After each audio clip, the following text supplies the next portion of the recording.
What is up, everyone? Happy Thursday. It is cold, hence the jacket and everything. It is cold here in Calgary today. I just got home a minute ago and I had some interesting experiences today. I took a Mandarin class this morning, which was quite interesting. It made me think about something which I haven't thought about. And it's that with languages, you often feel your progress in bursts. And what I mean is that you have consistent progress in the language, right? Like every lesson, every minute, every hour, every new word, and yet you only really feel like, yeah, I've made improvements every once in a while. And today was one of those days in Mandarin. I felt like I could talk more, I could converse, I was able to communicate a lot more ideas, I understood a little bit better. 冬天到了，那你的房间里有暖气吗？有，我的房子里面不冷，但是还有冷的感觉。还是有冷的感觉。Apart from that, I also taught some French, which I don't have any video footage from, but something fascinating came out of that lesson. What came out of it was, I'm shocked, actually not really shocked, but it's interesting to see the lack of education out there when it comes to really how to learn languages and how to improve your skill and how to keep pushing forward. It's interesting, my students were saying, yeah, Azren, we would like to get more worksheets and more drills about grammar, things like that. And it's interesting how they thought, their perspective was, yeah, by doing these drills, grammar drills and everything, it really drives the grammar into your brain and it helps you internalize it. And the reality is that when you do all these grammar drills consistent, conjugate this verb, write it down, conjugate, no, that's wrong, let's correct.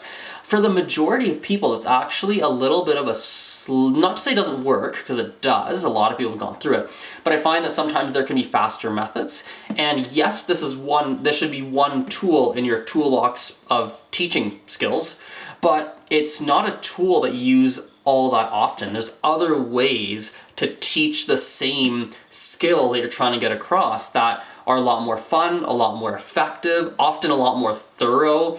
And my biggest, the biggest beef that I have, the biggest problem that I have with drill, write this, write that, conjugate this verb into this tense, conjugate this verb into this tense, write, drill. The biggest problem I have is that it doesn't make you apply it, right? Maybe you can do it 100 times in writing, but when you need to go order a coffee, you're not able to get that out of your mouth. Or maybe you need to start writing an essay, and yes, you could do it on the worksheet, but you can't actually do it when you're writing your essay and to communicate your ideas clearly. So there's a lot of flaws that, yes, to an extent, there is some value, but it's not the best all the time in my perspective. And it was interesting to see how my students didn't know that, and it made me realize that a lot of people actually don't know that. I also had an interesting experience where I did an epic, straight fire, amazing chat with Ikenna. Yeah, because I finished up 6 months of French and I got to the point where I could understand, I basically hit my goal where I was able to have hour-long conversations in French and I could understand TV shows without subtitles and all that stuff. Whole interviews, a lot of interviews. How did you do that in 6 months, out of curiosity? What did you say? How did you do that in 6 months, out of curiosity? I'm actually going to post, I wasn't planning on it, but I'm pretty sure I'm going to post the entire hour-long or 50-minute, 45-minute conversation that we had, because it was amazing. And it's I think a lot of people who like languages, who have any interest whatsoever in language learning or who are learning a language, there's a lot of really great stuff in there, and it's just amazing. It's epic, super duper awesome stuff.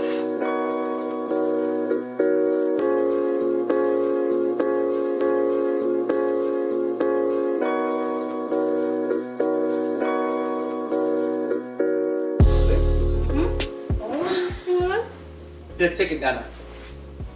Which song should we go to, Jessica? Kayo gana också. Gana pick kariya.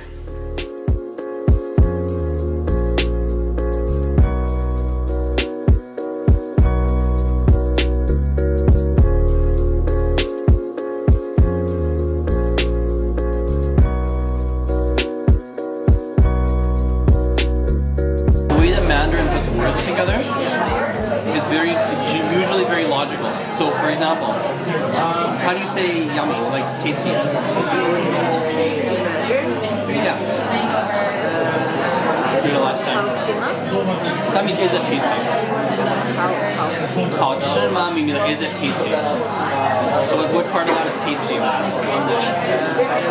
好吃. So 好 means good. 吃 means eat. Oh, so if I say 吃, does that mean eat? 吃 yeah, first tone. So 吃.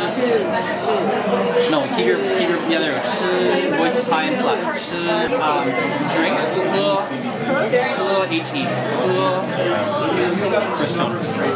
Yep. 喝 drink. So I say for example, 这个好喝吗? This is tasty. Yeah. Is it a good? Okay. 这个好喝. You know, it'd be super fascinating. Okay. Yeah. If I teach you to order food, we went to a Chinese place. Is there anything? There must be something around here, right? Because we're in Kensington, right? Yes. I'm sure there is. We'll meet here because I have a thing here. So, but we can find a Chinese place. Okay. One thing I should tell you when you're editing video is color grading. What about it? Well, it's a video practice where I guess you know what color grading is, right? I think I do. First of all, color correction is making your footage at the correct color, basically. Yes. Just balancing the Yes. blues, the greens, and the reds, basically. Color grading is just like after color correction, you color grade it to match a mood, an atmosphere. Okay. If you're using a really high-end software for color correction, color grading, they're usually separate softwares. But say if you're just using Final Cut, it's probably in the same category of software. So yeah, I think yeah, that's it. I was watching a video on color grading yesterday, actually. He was saying that there's a couple other things I should download for Final Cut that make it way better.